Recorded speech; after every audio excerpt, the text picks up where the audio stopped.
Hello, welcome, আসসালামু আলাইকুম। ওদের জন্য ভাত ছাড়া নিতে পারলাম না। সো যেটা বলতে চাইছিলাম, আসিতে বৃষ্টি বৃষ্টি মৌসুম। সো বন্ধু গ্রুপের বন্ধুরা মেলা একটা কৃষির আয়োজন করছি। তারপর সবাই মিলে রওনা দিলাম বাজার করার উদ্দেশ্যে। দেখা যাক কি হয়, সবাই দেখতে থাকে। তো ফার্স্টে হচ্ছে ডাল নিয়ে নিলাম। এরপর বিগ সাইজের মুরগি নেওয়ার জন্য কাকাকে বললাম একটা মুরগি দেখাও বিগ সাইজের। সবাই মিলে এরপর কাকা এই মুরগিটা চয়েস করলো। এই মুরগিটা চয়েস করে মেপে আমাদেরকে দিয়ে দিল। তারপর কাকাকে তার টাকা বুঝিয়ে দিয়ে দিলাম। কষ্টগুলো বজন করে টাকা নেমে শেষ নেমে কাকা নেমেছেও দাও। এই যে এখানে যাবে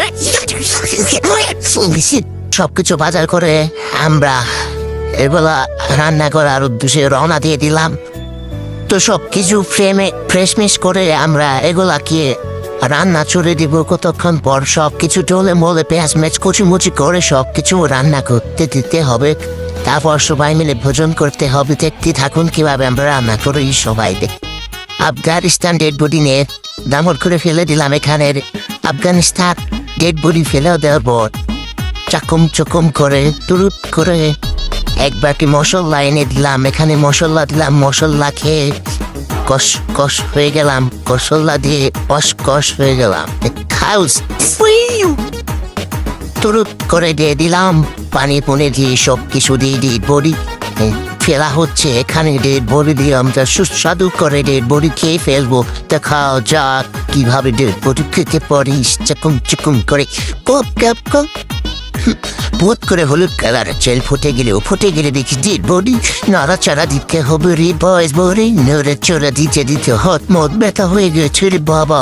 নাড়াচাড়া আগে এক ফোটার টেস্ট কি করতে হবে রে বাড়া। নাড়াচাড়া ডেড বডি সবাই খেতে বসলে রে বাড়া।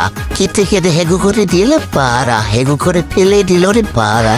কিসে বলবো কিসে বল নাই কিছু খেয়ে চাস তাদের অবস্থা হে তাদের আসল না। তুমি তো শেষ তোরা দরকার তুমি শেষই দেখে তাই আসতা। এই যে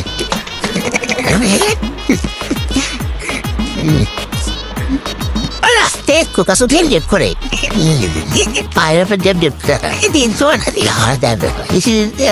so किसी घर पे क्लाम बोली this is our glassness and factory yes আমাদের বুড়িতে ফেরে দিই।